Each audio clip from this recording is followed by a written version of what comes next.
BD5 Pilot with you, and no, I'm not sitting in the BD5. In fact, I'm sitting in a simulator in the new Microsoft Flight Simulator with the Carbon Cub.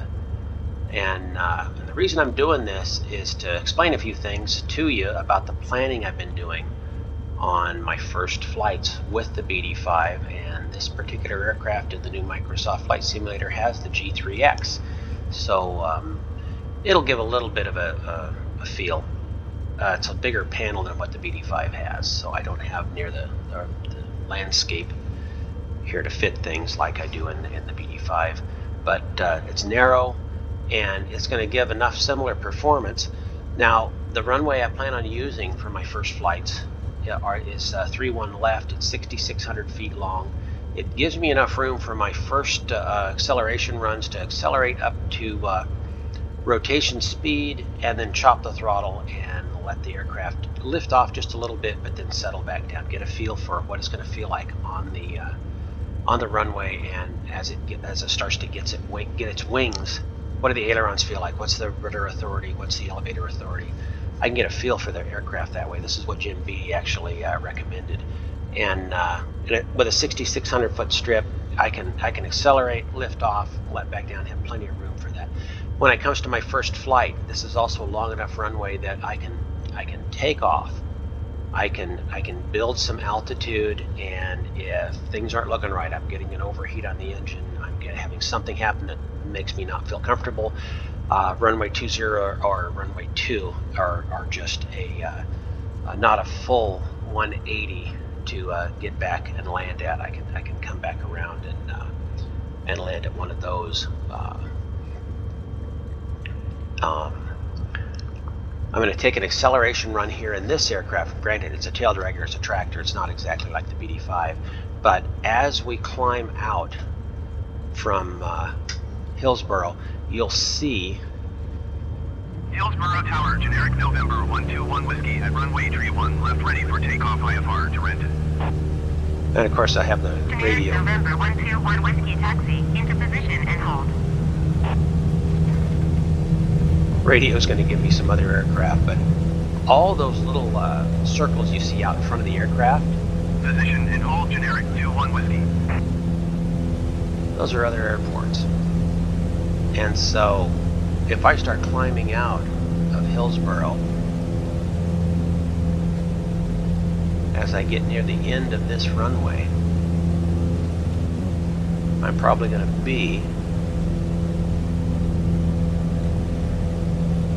at close to 1,000 feet. Generic November 121 Whiskey cleared for takeoff runway 31 That seems like a good thing to me. Now, if we look off the nose cleared to land runway 31 left. of the aircraft, Generic on final. 1253 at 10. this is a lot of farm country. I have a lot of Cleared to land fields. runway 31 left, generic 4 Sierra Papa. Should have turned the radio off. A lot of fields I can put the plane down into in an emergency if I had to. But even better than that, Cleared for takeoff runway 31 left, generic November 121 Whiskey. there, change the frequency will end that noise. The Sunset Airstrip's right out in front of me.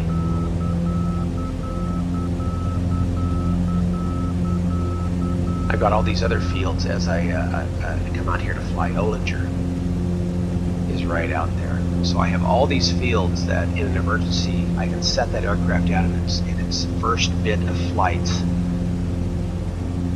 and allow me to get that security of those first flights, not being into either a busy city area where there's a lot of buildings, a lot of power lines and other things to worry about, or a setup where I'm flying in a mountainous terrain with a lot of trees. No, I've been to a lot of plains.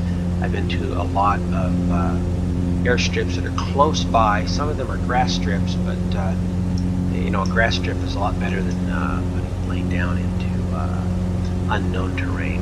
So there's all this. In fact, I think Dick Van Groensven lives right down there on Sunset.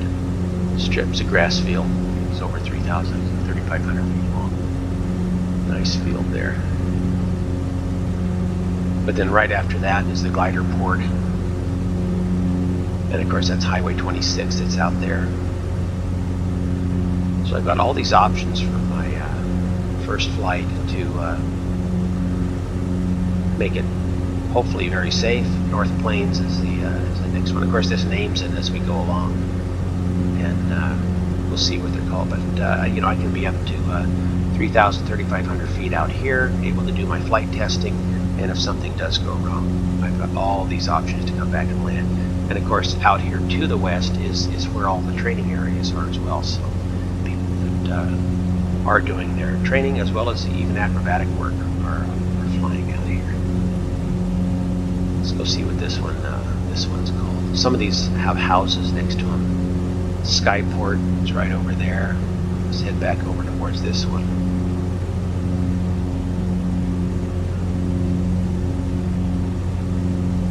So yeah, I wish I had a report to give you on the work I did on the plane, but it's been so smoky here. We've had air quality way over 300, and now with all the rain and the winds and the fires settling down, it's back down to around 15. So we have really good air quality now in Portland again, which is very welcome. All right, I'm going to call this flight an end, but those of you who have experienced the new Microsoft Flight Simulator, you know how impressive it is. It really gives you a real-world picture of what's back on the ground. And of course, there's Hillsboro off to my left there. So when I come back from all my flight testing, I can descend down at the pattern altitude, land at Hillsboro, and hopefully have a safe time on my first flights. BD5 pilot's out for now.